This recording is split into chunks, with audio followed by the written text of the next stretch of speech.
आप शायद एक दिलचस्प कहानी या किस्सा सुनना चाहते हैं जिसमें महाकुंभ, एक लड़की और उसका बॉयफ्रेंड शामिल हों। मैं एक रोमांचक कहानी बना सकता हूं जो आपकी उम्मीदों पर खरी उतरे। महाकुंभ और प्रेम की परीक्षा। प्राची बनारस की रहने वाली थी और उसका बॉयफ्रेंड विवेक दिल्ली में रहता था। दोनों की मुलाकात कॉलेज में हुई थी, लेकिन अब वे अलग अलग शहरों में थे। महाकुंभ का समय आया और प्राची ने सोचा कि यह एक अच्छा मौका होगा विवेक को बनारस बुलाने का। उसने विवेक से कहा, तुमने महाकुंभ के बारे में सुना है? गंगा किनारे आध्यात्म और आस्था का सबसे बड़ा संगम होता है। तुम आओगे? विवेक को भी बनारस देखने की इच्छा थी, लेकिन वह इस यात्रा को सिर्फ एक धार्मिक आयोजन नहीं, बल्कि प्राची के साथ समय बिताने का मौका समझ रहा था। वह झट से तैयार हो गया। गंगा किनारे मुलाकात। विवेक जब बनारस पहुंचा तो प्राची उसे दशाश्वमेध घाट पर ले गई।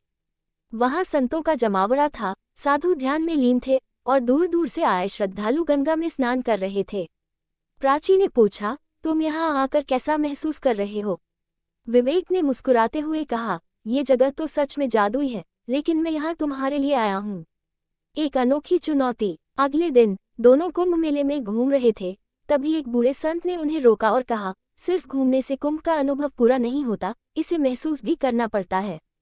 अगर तुम्हारा प्यार सच्चा है तो दोनों गंगा में एक साथ डुबकी लगाओ और फिर देखो क्या तुम एक दूसरे को भीड़ में पहचान सकते हो। विवेक ने पहले इसे मजाक समझा, लेकिन प्राची ने इसे चुनौती के रूप में लिया। दोनों ने गंगा में डुबकी लगाए और जब बाहर निकले तो कुंभ की भारी भीड़ में खो गए। भीड़ में बिछड़ना और मिलन। विवेक इधर उधर ढूंढने लगा, लेकिन प्राची कहीं नजर नहीं आ रही थी। वह घबरा गया। उसे एहसास हुआ कि प्रेम केवल साथ होने का नाम नहीं, बल्कि एक दूसरे को हर हाल में ढूंढने का वादा है। आखिरकार घंटों की तलाश के बाद उसने प्राची को एक मंदिर के पास खड़ा पाया। आंखों में आंसू लिए वह दौड़कर उसके पास गया और बोला, मैंने तुम्हें खोने के डर से महसूस किया कि मैं तुम्हें कितना चाहता हूँ।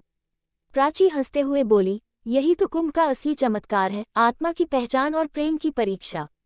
अंतिम सीख। उस महाकुंभ ने न केवल विवेक को बनारस की आध्यात्मिकता से परिचित कराया, बल्कि उसे प्रेम की गहराई भी समझा दी।